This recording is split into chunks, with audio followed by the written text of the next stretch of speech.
सो अभी हम पढ़ेंगे biomechanics of human skeletal articulation. Last lecture में हमने पढ़े थे joints, 3 types of joints, joint की क्लासिफिकेशन, जो कि है जी movable joint, slightly movable joint and immovable joints.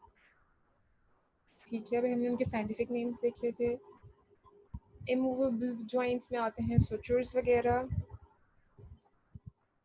जो कि आपके स्कल में है। स्लाइटली मूवेबल जॉइंट्स में स्टर्नोकोस्टल जॉइंट्स आते हैं, और जो फ्री मूवेबल जॉइंट्स हैं उसमें आते हैं आपके knee joint, elbow joint, hip joint, shoulder joint, और इनको हम साइनोवियल जॉइंट्स कहते हैं। ये सारा हमने पहले भी कवर कर लिया।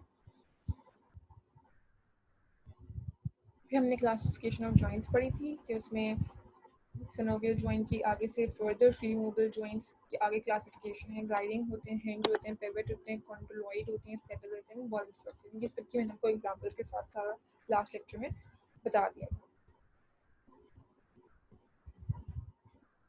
अब हम देखेंगे आगे के फंक्शंस क्या होते हैं आर्टिकुलर कार्टिलेज के। आर्टिकुलर कार्टिलेज बेसिकली एक बैंड होता है कार्टिलेज का जो कि जॉइंट के दरमियान में होता है। ठीक है, स्प्रेड करता है load over the wide area, thereby reducing contact stress. It provides protective lubrication that minimize friction and mechanical wear at the joint. Articular cartilage का मेन फंक्शन ये है कि वो फ्रिक्शन को प्रिवेंट करेगा, एक कुशन प्रोवाइड करेगा आपके जॉइंट के दरमियान में, ताकि स्ट्रेस को रिड्यूस किया जाए जॉइंट्स में से। जब आर्टिकुलर कार्टिलेज की डिजेनरेशन हो जाती है तो पेन होता है, क्योंकि जॉइंट्स रगड़ खाते हैं आपस में, तो पेन होता है। वो आर्टिकुलर कार्टिलेज की डिजेनरेशन की वजह से होता है, तो वो फ्रिक्शन को प्रिवेंट नहीं कर सकता फिर। Articular fibro cartilage, articular fibro cartilage basically soft tissue disc है। ये थोड़ी सी टफ डिस्क होती है। ठीक है, अगर ये आपके नी जॉइंट में प्रेजेंट होती है, टेम्पोरोमैंडिबुलर जॉइंट में प्रेजेंट होती है, फाइब्रोकार्टिलेजिनस डिस्क भी बोलते हैं, आर्टिकुलर कार्टिलेज भी बोलते हैं, आर्टिकुलर फाइब्रोकार्टिलेज बोलते हैं। ये नी जॉइंट का क्रॉस सेक्शनल एरिया है। ये आर्टिकुलर फाइब्रोकार्टिलेज ये प्रेजेंट है।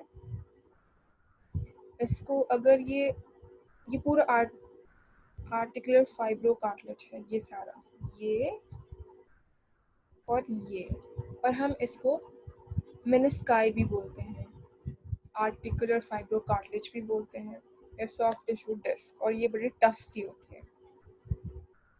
ठीक है, आपने सुना होगा कि भाई मेनिस्कल इंजरी हो गई है, ये फाइब्रो कार्टिलेज जो टियर हो जाता है तो इससे इसको मेनिस्कस भी कहते हैं, इसका दूसरा नाम मेनिस्काई भी है। ठीक है, लेकिन ये आर्टिकुलर कार्टिलेज से ज़्यादा टफ होता है। ये भी आर्टिकुलेटिंग बोन्स के दरम्यान में होता है। ना एग्जाम्पल दी कि आपकी नी जॉइंट में है, टेम्पोरोमैंडिबुलर जॉइंट्स में है, और भी जॉइंट्स में होता है। इसका फंक्शन क्या है? डिस्ट्रीब्यूट करता है load over the joint surface, improve करता है द फिट ऑफ आर्टिकुलेशन। हमने पहले पढ़ा था आर्टिकुलर कार्टिलेज का फंक्शन क्या था, वो एक कुशन प्रोवाइड करता है, फ्रिक्शन को प्रिवेंट करता है। ठीक है, लेकिन जो आर्टिकुलर फाइब्रो कार्टिलेज है वो एक तो डिस्ट्रीब्यूट करता है लोड को जॉइंट सरफेस के दरमियान, फिर इम्प्रूव करता है फिट ऑफ द आर्टिकुलेशन, यानी कि नी है तो टिबिया और फिबुला के दरमियान में है, तो वो जो स्पेस है कंडाइल्स के दरमियान में, उसकी जगह आपका आर्टिकुलर फाइब्रो कार्टिलेज है। उसके बाद आपके tibia fibula, tibia and femur join कर रही हैं। जब फीमर और टिबिया ज्वाइन करती हैं तो एक आर्टिकुलर फिट सा बन जाता है, बिल्कुल फिटिंग हो जाती है, जैसे कहते हैं ना कि भाई दीवार में कील फिट हो गया, इसी तरह आपके फीमर और टिबिया के दरमियान आर्टिकुलर फाइब्रो कार्टिलेज फिट हुआ होता है, limiting slip between the articular bones, ताकि आपकी बोन्स में स्लिपिंग ना हो, प्रोटेक्टिंग द जॉइंट पेरिफेरी, उसकी जो आउटर सरफेस है उसको प्रोटेक्ट करता है, लुब्रिकेशन भी करता है, और शॉक अब्जॉर्बिंग भी होता है। What are the articular connective tissues? Tendons और जॉइंट्स को कहते हैं, टेंडन्स और लिगामेंट्स को कहते हैं। आपके आर्टिकुलर कनेक्टिव टिश्यू और टेंडन्स क्या करते हैं, आपकी मसल को बोन से कनेक्ट करते हैं, और लिगामेंट्स जो हैं बोन को बोन से कनेक्ट करते हैं, और बहुत स्ट्रॉन्ग होते हैं लिगामेंट्स। लिगामेंट का टेयर आ जाए तो बहुत सिवियर पेन होती है। जॉइंट स्टेबिलिटी क्या होती है? जॉइंट की स्टेबिलिटी, एबिलिटी जॉइंट की कि वो रेजिस्ट करे एबनॉर्मल डिस्प्लेसमेंट, उसे बोलते हैं joint stability.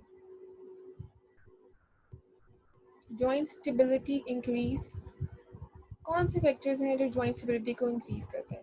Close reciprocity match the artificial surface, जब जॉइंट्स क्लोज पैक पोजीशन में होते हैं तब जॉइंट सबसे ज़्यादा स्टेबल होते हैं, क्योंकि उस स्टेट में आपके लिगामेंट्स और टेंडन्स जो हैं वो क्रॉस कर रहे होते हैं, आपकी वैसे भी क्रॉस कर रहे होते हैं, लेकिन क्लोज पैक पोजीशन में क्या होगा? एक फिट टाइट होगा। फॉर एग्जांपल, मैं अगर नी की एग्जांपल लूँ तो नी की जो एक्सटेंशन है उसे हम बोलते हैं क्लोज पैक पोजीशन, जब मसल लिगामेंट्स कॉन्ट्रैक्ट कर रहे होते हैं या टेंस हुए होते हैं, ठीक है, उसमें मसल फटीग भी नहीं होती है, तो उसे बोलते हैं क्लोज पैक पोजीशन। और मसल की स्टेबिलिटी मैक्सिमम होगी जब क्लोज पैक पोजीशन होगी।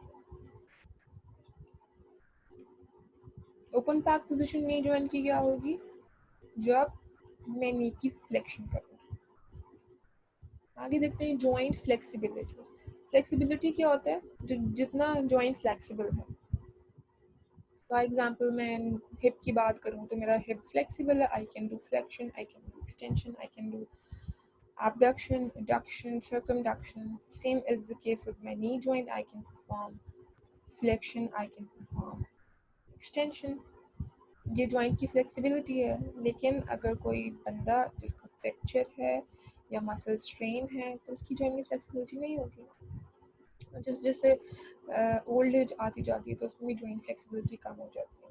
रेंज ऑफ मोशन क्या होता है? Range of motion is the range of motion.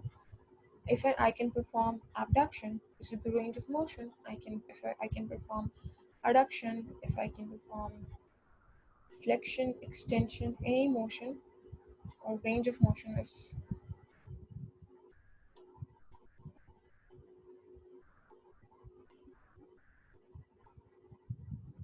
अच्छा जी, उसके बाद आते हैं angles through which the joint moves from the anatomical position to the extreme limit of the segment motion in a particular direction. उसे बोलते हैं range of motion.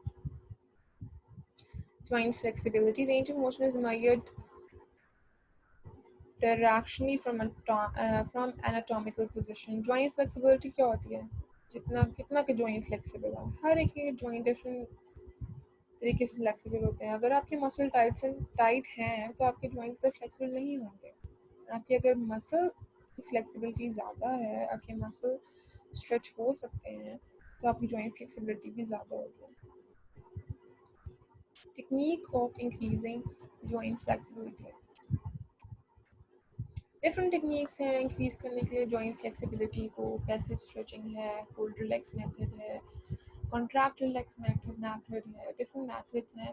PNF techniques हैं, proprioceptive neuromuscular techniques, जो कि जॉइंट की flexibility को increase करते हैं। दो इम्पॉर्टेंट चीज़ें हैं जो आपको पता होना चाहिए, एक गोल्जी टेंडन ऑर्गन्स, एक muscle spindle. First of all, Golgi tendon organs होते क्या हैं? बेसिकली ये सेंसरी रिसेप्टर्स हैं जो सेंस करते हैं चेंजेस को जो कि मसल में आ रही होती हैं। अगर मसल में टेंशन प्रोड्यूस होगी तो ये सेंसरी रिसेप्टर्स एक्टिवेट हो जाएंगे। These are called Golgi tendon organs, ठीक है। मसल स्पिंडल्स क्या होते हैं? मसल स्पिंडल्स बेसिकली आपके पूरे इंटायर मसल्स में मसल स्पिंडल्स के फाइबर्स होते हैं, ठीक है। और गोल्जी टेंडन ऑर्गन्स की लोकेशन क्या है? ये जंक्शन में प्रेजेंट होते हैं, मसल टेंडन की जंक्शन पे और at the origin of the muscle, ठीक है। ये एक्टिवेट कब होंगे? स्टिमुलस क्या है इनका? जब मसल में गोल्जी टेंडन ऑर्गन्स एक्टिवेट कब होंगे? जब आपके मसल में टेंशन प्रोड्यूस होगी तो ये एक्टिवेट हो जाएंगे। पहले हम गोल्जी टेंडन ऑर्गन्स की बात कर लेते हैं। गोल्जी टेंडन ऑर्गन्स की लोकेशन कहाँ पे प्रेजेंट होते हैं, फिर उसके बाद बात की कि होते क्या है। सेंसरी रिसेप्टर्स हैं, कब स्टिमुलेट होंगे, कब एक्टिवेट होंगे? जब भी मसल में टेंशन प्रोड्यूस होगी तो ये एक्टिवेट हो जाएगा, ठीक है। जब एक्टिवेट हो गए तो इनका काम क्या है? जो टेंशन प्रोड्यूस हुई है मसल में उसको इनहिबिट करना, उसको कम करना, उसको ख़त्म करना, ठीक है। और ओवरऑल इनका काम क्या है, रिलैक्सेशन को प्रमोट करना, रिलैक्सेशन को प्रमोट करना इन मसल्स में जिनमें टेंशन डेवलप हुई है। ठीक है, ये आप छोड़ दें, प्रमोट स्ट्रेच नहीं है इसमें, प्रमोट रिलैक्सेशन है, गलत लिखा हुआ है, स्ट्रेच है। प्रमोट रिलैक्सेशन इन मसल जिनमें टेंशन प्रोड्यूस हुई है या जिसमें स्ट्रेच आया। फिर हम बात करते हैं मसल स्पिंडल्स की। मसल स्पिंडल्स क्या है, जो कि मसल्स में, मसल फाइबर्स के पैरेलल ही प्रेजेंट होते हैं मसल्स में। वो कब एक्टिवेट होंगे मसल स्पिंडल्स, जब मसल की लेंथ इंक्रीज होगी, यानी मसल, जब मसल में कोई चेंज आएगा, कॉन्ट्रैक्शन वगैरह होगी। अब इनका काम क्या है, इनिशिएट करेंगे rapid contraction of the stretched muscle. अब यहाँ से जो है आपको और क्लियर हो जाएगा बुक से। ये एक्टिवेट कब होंगे ये, जब increase in the muscle length. Muscle spindle activate होंगी तब जब मसल की लेंथ में इंक्रीज हो जाएगा, ठीक है, या मसल स्ट्रेच हो जाएगा, ठीक है, एक्टिवेट होगा। अब इनका रिस्पॉन्स क्या है, ये एक्टिवेट हो गए, अब इनका रिस्पॉन्स क्या है, ये क्या कराएंगे, कॉन्ट्रैक्शन कराएंगे स्ट्रेच मसल्स की, जो मसल स्ट्रेच हैं उनकी कॉन्ट्रैक्शन कराएंगे and inhibit the tension develop in antagonistic muscles. और जो टेंशन डेवलप हो गई है एंटागोनिस्टिक मसल्स में उसको कम कर देंगे। फॉर एग्जाम्पल, और इनका काम बिल्कुल गोल्जी टेंडन ऑर्गन्स के ऑपोजिट है। मैं फ्लेक्शन करती हूँ एल्बो की, तो मेरे बाइसेप कॉन्ट्रैक्ट करेंगे और मेरा ट्राइसेप रिलैक्स करेगा, ठीक है। तो इसी तरह कॉन्ट्रैक्शन हो रही है और उसके ऑपोजिट रिलैक्सेशन हो रही है। मकसद बताने का ये है कि आप एंटागोनिस्टिक को समझें, एंटागोनिस्टिक मतलब ऑपोजिट फंक्शन, ठीक है। तो ये एंटागोनिस्ट फंक्शन परफॉर्म करेगा। अच्छा जी, तो दोबारा से देख लेते हैं इनका कंपैरिजन ताकि आपको और ज़्यादा क्लियर हो जाए पिक्चर।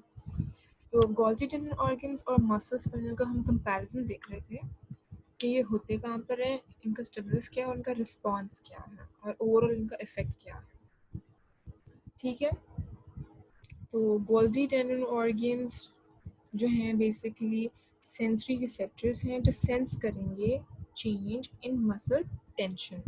जब भी चेंज आएगा मसल की टेंशन में तो गोल्जी टेंडन ऑर्गन्स एक्टिवेट हो जाएंगे, मतलब स्टिमुलेट हो जाएंगे, ठीक है, पहली बात। दूसरी बात, जब वो स्टिमुलेट हो गए तो नेक्स्ट काम उनका क्या है कि जो टेंशन प्रोड्यूस हुई है स्ट्रेच्ड मसल में उस टेंशन को कम करना या ख़त्म करना इनका काम है, इनहिबिट करना जो टेंशन प्रोड्यूस हुई है मसल में, ठीक। और उसके बाद दूसरा काम क्या है कि पहला काम था कि जो टेंशन प्रोड्यूस हुई है स्ट्रेच्ड मसल में उसको इनहिबिट करना, उसको स्टॉप करना और टेंशन को इनिशिएट कराना एंटागोनिस्ट मसल्स में, इसके ऑपोजिट मसल में। This is not stretch, this is antagonist muscle, ये आप लिख लें, ठीक है। कि गोल्जी टेंडन ऑर्गन्स का काम क्या है, स्टिमुलेट कैसे होंगे, जब मसल टेंशन इंक्रीज होगी, हो गए स्टिमुलेट, रिस्पॉन्स में क्या करेंगे, जो टेंशन प्रोड्यूस हुई है स्ट्रेच मसल में या कॉन्ट्रैक्टेड मसल में उसको टेंशन को इनहिबिट कर देंगे, स्टॉप कर देंगे और साथ ही इनिशिएट कराएंगे टेंशन उसके ऑपोजिट ग्रुप ऑफ मसल में, यानी एंटागोनिस्टिक मसल्स। क्लियर हो गया। एग्जांपल मैंने आपको दी थी बाइसेप की, बाइसेप इज एगोनिस्ट जो कंट्रैक्ट कर रहे हैं और दूसरा ट्राइसेप एंटागोनिस्ट मसल है, यानी एक कॉन्ट्रैक्ट करेगा एक रिलैक्स करेगा, जो कॉन्ट्रैक्ट करेगा उसे बोलते हैं एगोनिस्ट, जो रिलैक्स करता है उसे बोलते हैं एंटागोनिस्ट, इसके जो ऑपोजिट होता है। अब मसल स्पिंडल जो है पूरे मसल में पैरेलल प्रेजेंट होते हैं, ये एक्टिवेट कब होंगे, जब मसल की लेंथ इंक्रीज होगी, ठीक है, और इनका काम क्या है, और ये दोनों Golgi tendon organs, muscle spindles जो हैं ऑलमोस्ट इकट्ठे काम कर रहे होते हैं रेगुलेट करने के लिए मसल की स्टिफनेस को, इम्पॉर्टेंट रोल प्ले करते हैं मसल की फ्लेक्सिबिलिटी में। ठीक है, अब जो मसल स्पिंडल हैं वो क्या करते हैं, एक्टिवेट कैसे होंगे, जब मसल की लेंथ इंक्रीज होगी, राइट। अब उनका रिस्पॉन्स क्या है, एक्टिवेट हो गए, अब उन्हें क्या करना है, कॉन्ट्रैक्शन करानी है, इनिशिएट करेंगे रैपिड कॉन्ट्रैक्शन। एक्चुअली में ये इनिशिएट कराएंगे टेंशन स्ट्रेच्ड मसल में।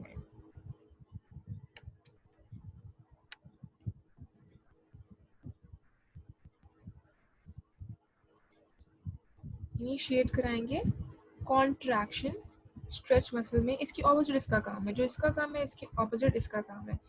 यहाँ पे टेंशन को इनहिबिट कर रहे थे, ये इनिशिएट करेंगे टेंशन को स्ट्रेच मसल्स में, और इनहिबिट करेंगे टेंशन को एंटागोनिस्टिक मसल्स में। क्लियर है, दिस इज इनिशिएट कराएंगे टेंशन नॉट कॉन्ट्रैक्शन। और इनका ओवरऑल इफेक्ट क्या है, गोल्जी टेंडन ऑर्गन्स का ओवरऑल इफेक्ट क्या है, रिलैक्सेशन कराना, और दूसरे का है टेंशन क्रिएट करना मसल में, इनहिबिट करना स्ट्रेच को।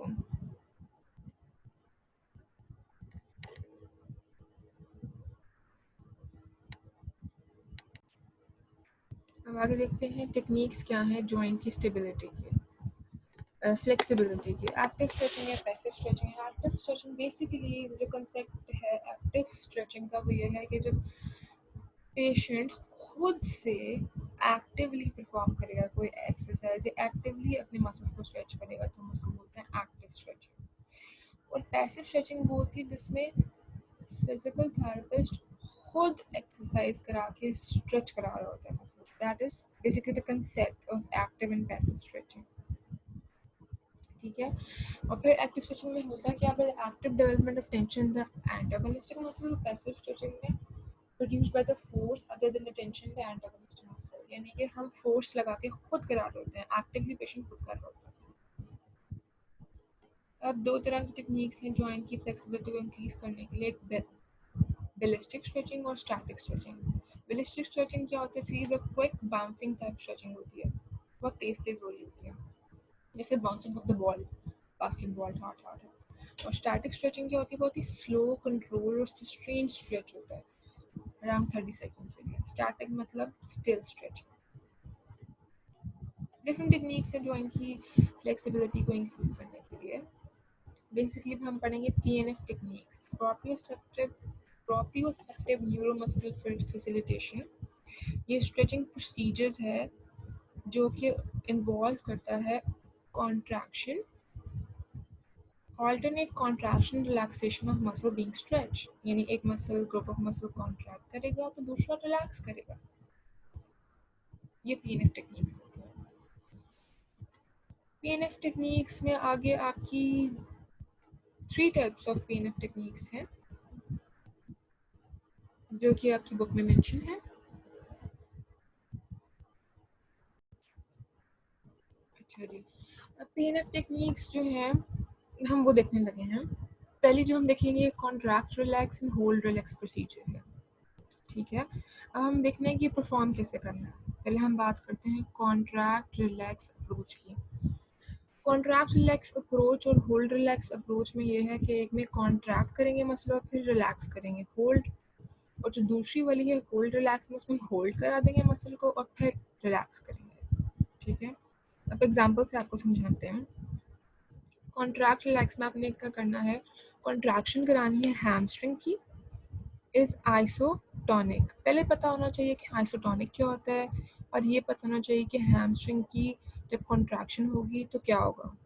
ये आप लोग लिख लें कि जब हैमस्ट्रिंग की कॉन्ट्रैक्शन होगी तो मतलब कि हैमस्ट्रिंग मसल वर्क हो रहा है, मतलब कॉन्ट्रैक्शन हो रही है तो मतलब हैमस्ट्रिंग की एक्सटेंशन, मतलब एक्सटेंशन हो रही है हिप की, इसका फंक्शन है। तो एक इमेजिन करें कि एक पर्सन है वो उल्टा लेटा हुआ, ठीक है। अब वो अपनी टांग को उठाएगा, उल्टे लेट के अपनी टांग को ऊपर उठाएगा। This is the extension of the hip. Clear हो गया? ये क्या है? एक्सटेंशन ऑफ द हिप है और इसको हम बोलते हैं कॉन्ट्रैक्शन ऑफ हैमस्ट्रिंग मसल। और आइसोटोनिक कॉन्ट्रैक्शन वो कॉन्ट्रैक्शन होती है जिसमें मसल की लेंथ चेंज हो जाती है। ये भी लिख लें, आइसोटोनिक। ठीक है, अच्छा जी। The contraction of hamstring is isotonic resulting in the slow movement of the leg in the direction of hip extension. ये है जी कॉन्ट्रैक्ट रिलैक्स अप्रोच, जिसमें हमने क्या किया, पहले मसल को कॉन्ट्रैक्ट कराया, फिर रिलैक्स कराया। ये है कॉन्ट्रैक्ट रिलैक्स। ठीक है,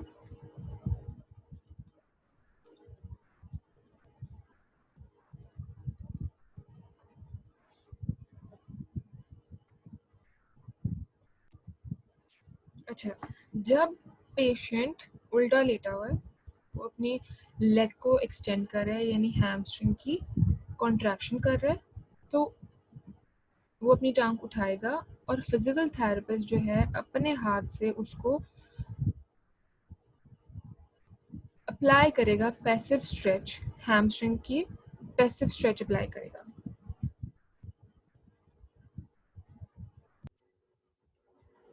तो जो फिजिकल थेरेपिस्ट ऊपर से प्रेशर लगा रहा है, पैसिव स्ट्रेचिंग करा रहा है, और पेशेंट जो है हैमस्ट्रिंग की कॉन्ट्रैक्शन कर रहा है, तो ये कॉन्ट्रैक्शन और रिलैक्सेशन का मेथड है।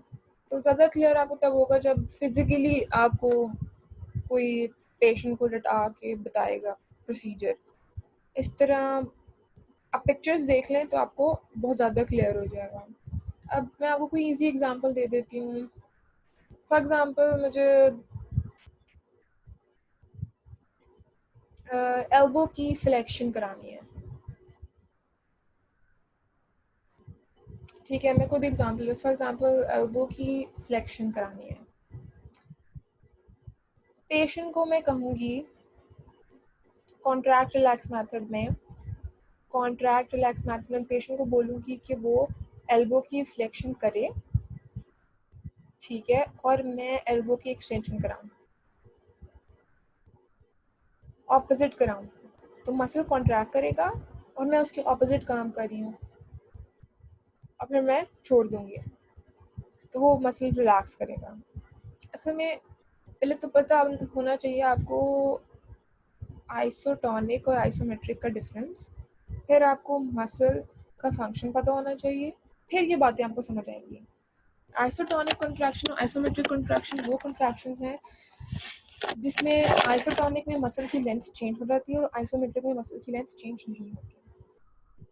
ठीक है, और मसल के फंक्शन पता होंगे, फिर ही आप बेहतर तरीके से इसको परफॉर्म करा सकेंगे। बेसिकली जो इसमें बात का निचोड़ ये है कि इसमें डिफरेंट टेक्निक्स हैं। प्रोप्रियोसेप्टिव न्यूरोमस्कुलर फैसिलिटेशन बोलते हैं। इसमें पैसिव स्ट्रेचिंग आती है, इसमें होल्ड रिलैक्स मेथड है, फिर उसमें आइसोमेट्रिक स्ट्रेचिंग आती है जिसमें मसल की लेंथ चेंज नहीं होती। मैं प्रेशर लगाऊंगी, मैं प्रेशर लगा रही हूँ, फॉर एग्जांपल पेशेंट को कह रही हूँ कि पेशेंट सीधा लेटा हुआ है और मैं से कह रही हूँ अपनी टांग सीधी ऊपर उठाए, ठीक है, वो, और मैं ऊपर से उसकी टांग पर हाथ रखा हुआ है, प्रेशर लगा रही हूँ, तो वो अपनी टांग ऊपर उठाने की कोशिश करेगा, लेकिन टांग नहीं उठेगी क्योंकि मैंने प्रेशर लगाया है।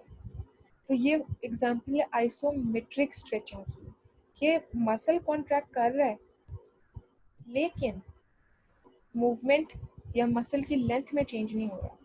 This is isometric contraction. और आइसोटोनिक कॉन्ट्रैक्शन में क्या होता है कि मसल की, मैं बोलूँ पेशेंट को कि अपनी टांग उठाए तो वो पूरी ऊपर ले जाए, तो ये आइसोटोनिक कॉन्ट्रैक्शन जिसमें मसल की लेंथ चेंज हो रही है। क्लियर हुआ डिफरेंस? फिर उसके बाद क्या है, रिलैक्सिंग।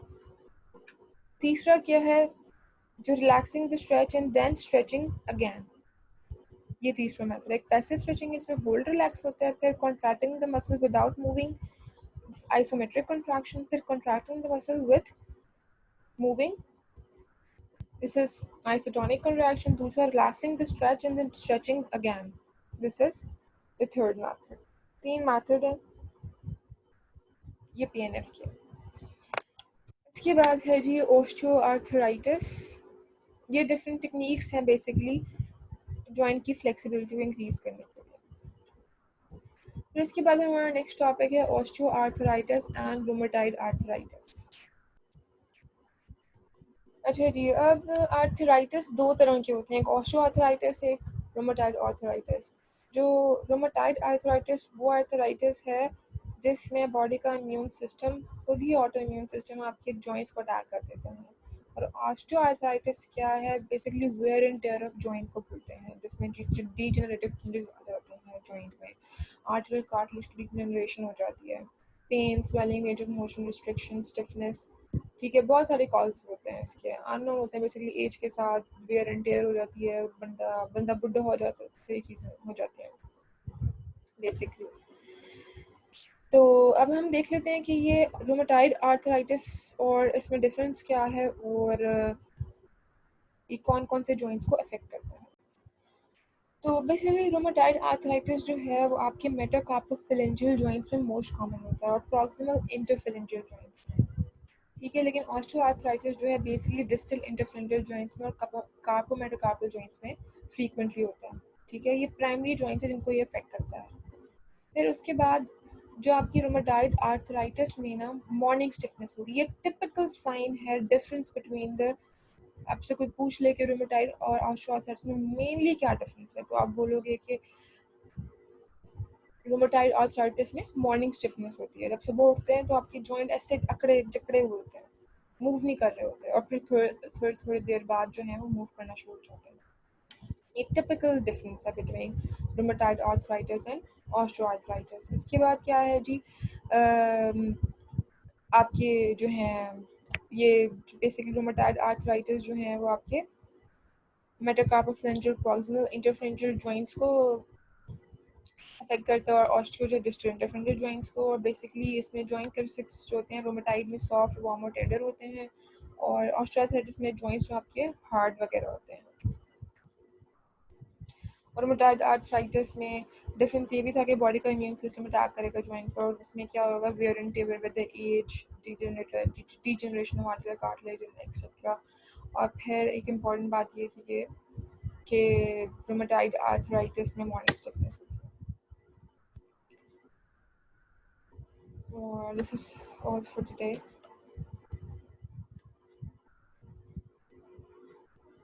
और एक और बात मैं कहना चाहती हूँ, जो PNF टेक्निक वाली जो बातें हैं वो आप नेट पे सर्च करें, और फिर जो बात नहीं समझ आ रही वो आप मुझसे पूछें।